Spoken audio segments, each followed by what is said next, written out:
Hallelujah. Ngale nyanga yokuphela kwenyanga yabantu abatsha. Hallelujah. Encwadini yokuqala kuGenesis xa uThixo edala umuntu.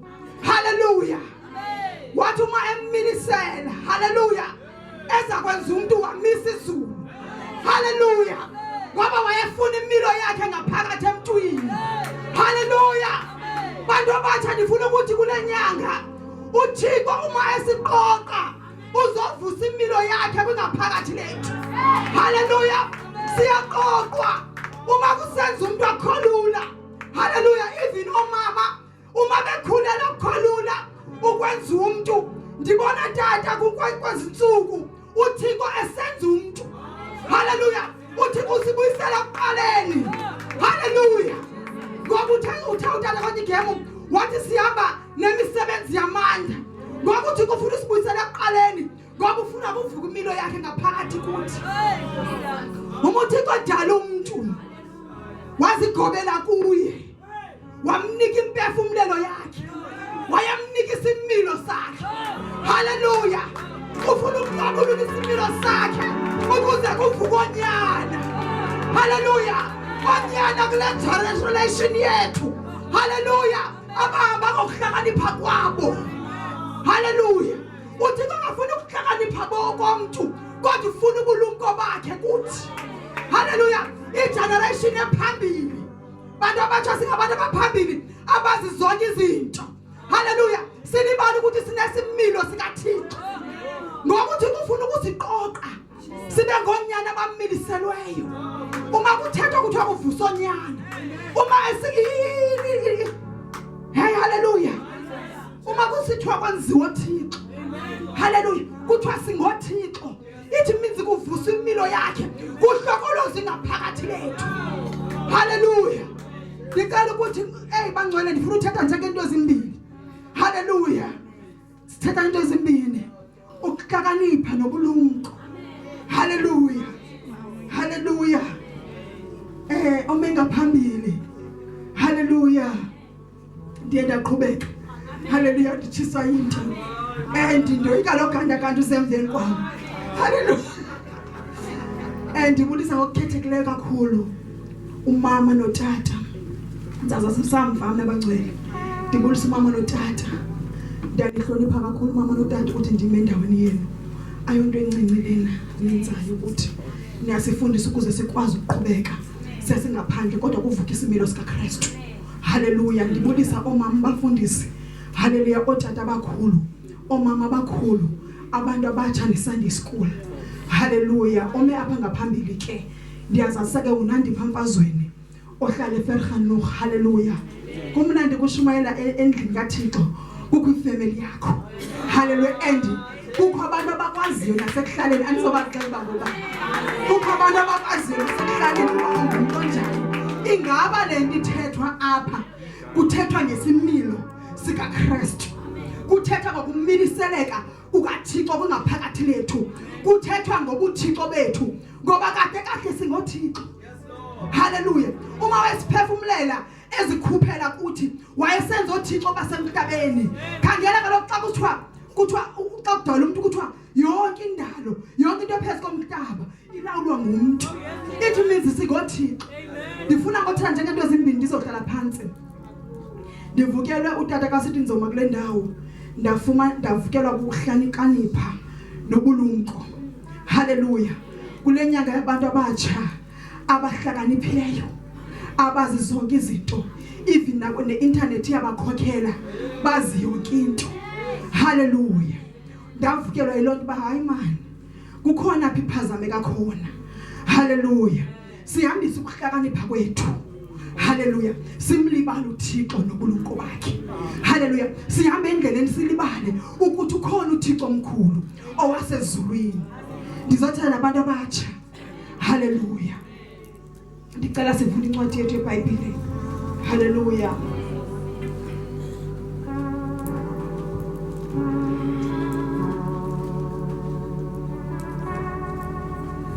Insindiso yethu. Phembe wethu wokuphephela. Ekuseni ndimile Nkosi. Andimanga ngokuhlakanipha kwami. Andimanga ngawamamandla. ngami ekuseni ze ndingaveli nakancinci kodwa Nkosi kongame wena. That's why ndisithi phakama ekuseni manda musaya. Phakama Nkosi yezulu. Phakama uzingqine ezulu lakho. Uma kuzothethwa ngezwi lakho Nkosi makuya labasaya. Bakhona Nkosi ebebesebebiwa for ukuva ekuseni. Wonke umoya uzoba Nkosi ndiyawuthethela ukuze kuvakale izwi lakho egameni lika Yesu. Egameni lika Yesu. Thank you Jesus.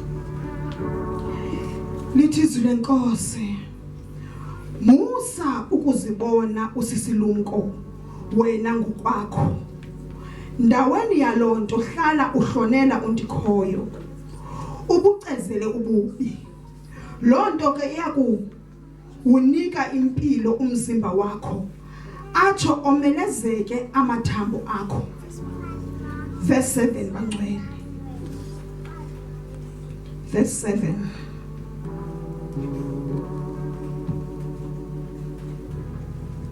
Hallelujah. Hallelujah. Amen.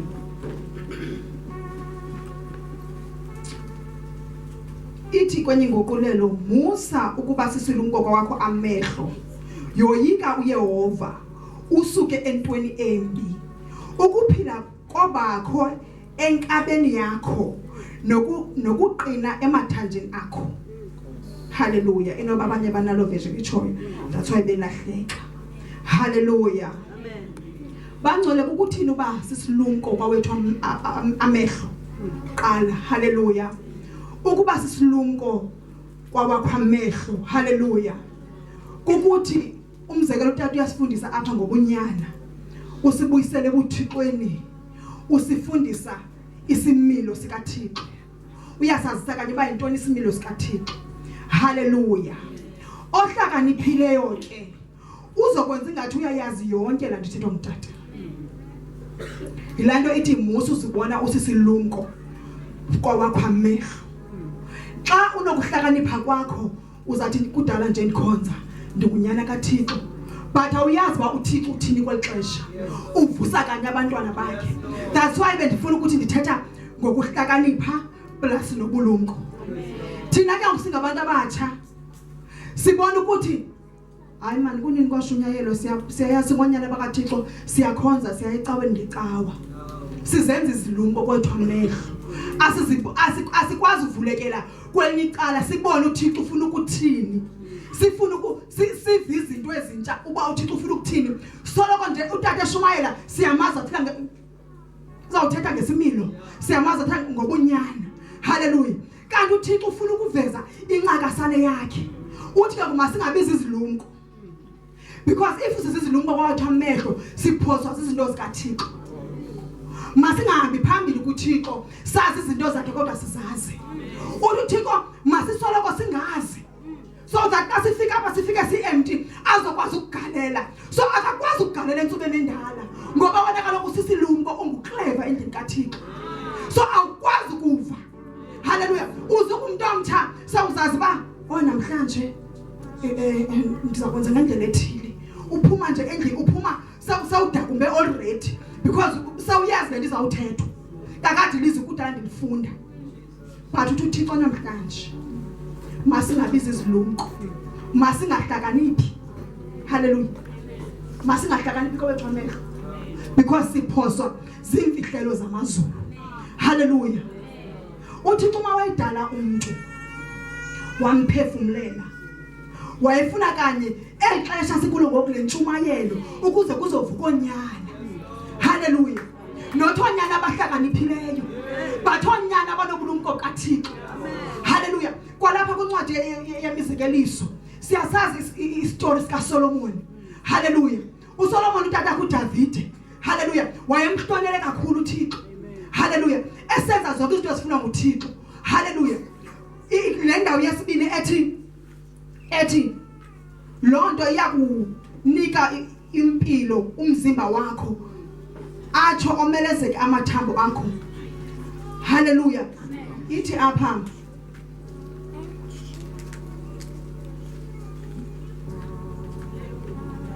ithi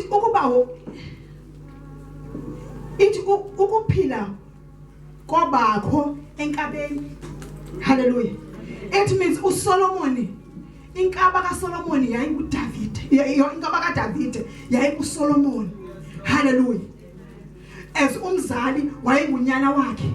So ukuphila kukaSolomon engesekho emhlabeni.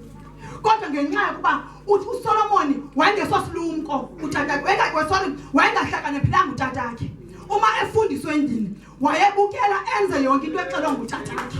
Hallelujah. That's why uma uThixo ethetha ngotata funeka simamele silandele imithetho ethethwa nguThixo ngabo, so that inkaba yabo kumoya iqale kuthi sebengekho ingasinto kaThixo sikhona.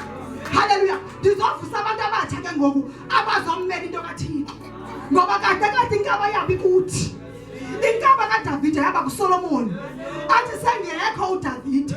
Hallelujah. Avuka uSolomon amele indawo katatakhe, ngoba ililifa into kaThixo. Hallelujah. Ililifa ku-even kubantwana bethu. Hallelujah. That's why funeka siyibambe sibaleke nayo. Hallelujah. Uyafika ke ngokuThixo kuSolomon ngoba uyibonile ihambo yakhe. Hallelujah. Ingabe uThixo uyakwazi uyibona ihambo yethu ngabazali bethu, ngoba bathetha izi-revelations ezintsha qho. Ndikhumbula ngexesha lokuThixo wandimangalisa ngexesha le-COVID-19, kulapho ndambona ukuthi uThixo ukhona uyathetha manyani kulena yethu generations ethethise utata. Abantu be-excited kuthiwa kunyaka olandelayo kuzaba ngunyaka omnandi, but wathi masiqale ezwini, wathi sizophila ngezwi nangokholo. Wathi ngexesha le-COVID lingekabikho wathi sizophila ngekholo nangezwi. It means wayeboniswa nguThixo into ezokwenzeka. Hallelujah. It means ke noDavid lo inkaba yakhe ngoba kuSolomon waqhubeka wakhonza uThixo ngendlela utata wakhe ayisenza ngayo, because wayengunyana wendlu. Hallelujah. Wambona uThixo even nendlela ndiqale bendawo nendlela wafumaneka ngayo. uDavid uzalwa kusandusweleka umntwana, but immediately efika uDavid uThixo wamthanda ngoba uyayazi usukaphi. Hallelujah. Wamthanda ndize ke kulento ethi inkaba. Hallelujah. Uma edlulile utata kuyashiya kunyana, ubamba isikhonkolo sikatatakhe. Hallelujah. Uyayazi izinto ezifunwa ekhaya, uyazazi izinto ezingenziwa ekhaya. Hallelujah.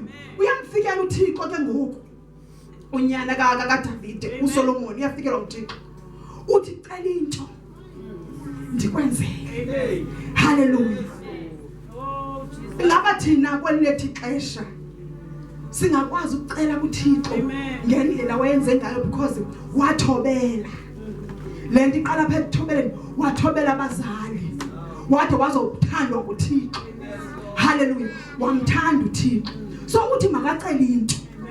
Hallelujah. So it means ke yena uSolomon xa efuna usabela uThixo lento ayithethayo, akacela imoto, akacela ubunewunewu belizwe. Bantu abatsha thina kasithandazayo sithandazela ukuthi inkosi ndicela umsebenzi, but wacela into ayinqaba. Hallelujah. Wacela ubulumko. Amen. Hallelujah. Athi uThixo ngenxa ibecele ubulumko. Hallelujah. Athi uzokumnika zonke ezinye izinto angasifunanga, because lento ayicele inqabile. Imhlawumbe wayengoyimbona bakanamali, but wayesaziyeni uSolomon ukuthi uxhomekeke kuThixo. Izinto zakhe uma ekuThixo zikhona zonke. Ndizothi kule nyanga abantu abatsha uma sicela kuThixo saqala kusimilo ongaphakathi kuthi izinto sinazo zonke zingabonakali ngamehlo enyama, singabona uThixo bethu benazo ngaphandle, benezinto zonke, benezindlu, benemoto, but izinto zokuhlakanipha kwabantu ziphelele emoyeni. Hallelujah. Kodwa zobulumko bukaThixo sisisiphele. Hallelujah. Ndizothi uThixo angangavusa ubulumko. Hallelujah. Angangavusa ubulumko, ingabi ukuhlakanipha bekwethu kodwa bebe ubulumko bukaThixo. Hallelujah. Angangavusa ubulumko bakhe. Hallelujah. Angangavusa ubulumko bakhe. Hallelujah. Kaloku ukuhlakanipha kwabantu kwakhe kwathana uIsrael ekhutshiwe. Hallelujah. Ekhutshiwe kwaFaro. Hallelujah. xa uMoses emane siya entabeni eyothetha noThixo. Hallelujah. Abantu bajika bamjikela. Hallelujah. Bamjikela. Hallelujah. uMoses unyukile, abantu baqulunqanya into ezantsi. Amen. Kukuthini ke oko? Kukudakanipha kwabantu. Ingqondo yabo ibalekile ngoba uMoses akabuye entabeni. Ubuya kudala entabeni. Bathi masike sizenzele uThixo. Yilanto yenziwa sithi kwakukudakanipha kwethu kwelixesha. Ngoba sizazi zonke izinto. Hallelujah. Uma ebuya uMoses entabeni, ufika abantu bakaThixo bonakalisile bezenzele ithole legolide. Ngoba babethani babengenabo ubulumko bukaThixo. Kodwa babenokudakanipha kwabo. Uba thini noma kekho singakwazi uzenzela into sikhonze. Kanti uMthixo uThixo omkhulu wasezulwini. Ngifuna ukuthi noma izinto zingabanyewunye ngaphandle, uMthixo umnikezi wobomi, uMthixo umnikezi wobomi. Hallelujah. That's why le generation yethu yonakele, because inkaba yethu siye sayisusa even kubazali bethu. Xa sidibene nokuthomba bethu ngaphandle uyayilibala into oyifundiswe endlini. Even endlini kum andifuna ukuthi umntana omncane ngaphandle wenza lento ndifundisele andihambi naye. But uThixo ngokufuna umuntu kuvukela confidence ethi noba seningekho ekhaya, noba seningekho life, kodwa usimilo yena ukhona, umoya ingcwele ukhona.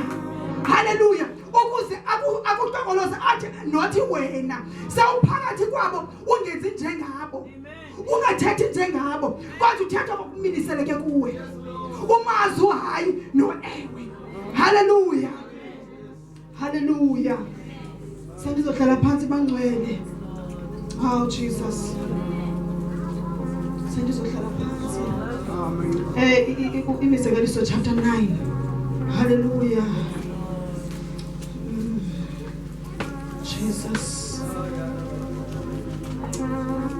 Ithi isiseko sobulumko kukuthobela undikhoyo, umuntu omaziyo oyingcwele kanye uzuza ingqiqo.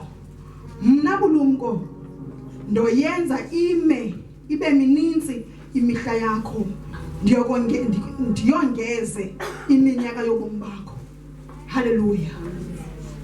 Bantu abatsha, ndizokuthi kandizohlala phansi, isiqalo sobulumko kukoyika uThixo. Woyika uThixo ungekho sendlini kokwenu, usestratweni. Woyika uThixo ungesikho sendlini kaThixo, usestratweni. But kuvuke ubulumko bukaThixo kwingaphakathi lakho.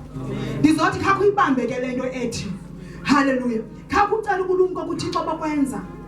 Ucela umoya engcwele akuncede. Sewuphakathi kwabanye abantu abatsha, but wohluke kubuza uba ngowaphi lona, kodwa kubuza uba ukhonzaphi, because iyazingqina inkaba katatakho. Amen. Hallelujah. Iyazingqina izingqine yakhe iconnected yasezulwini kuzovele yakho. Hallelujah. Because ngiyakho ivele katata uma usebenzisa ukuhlakanipha kwakho, ngiyakho ivele kabawethu usemazulwini osebenzisa utata kuwe. Ngoba kade uthi utata kayisifundisa, uthi akasifundisela uba siphele lapha, usifundisela uba sindande. Hallelujah. Mose noYesu wathi sakwenza izinto ezingaphezulu, ukhulisa amakhosi angesingama ke ngoku siyibambe into kaThixo, ingapheleli kwezethu izandla kodwa iqhubeke nokwabetha abantwana. Inkaba katata iqale kuthi ngegama likaYesu.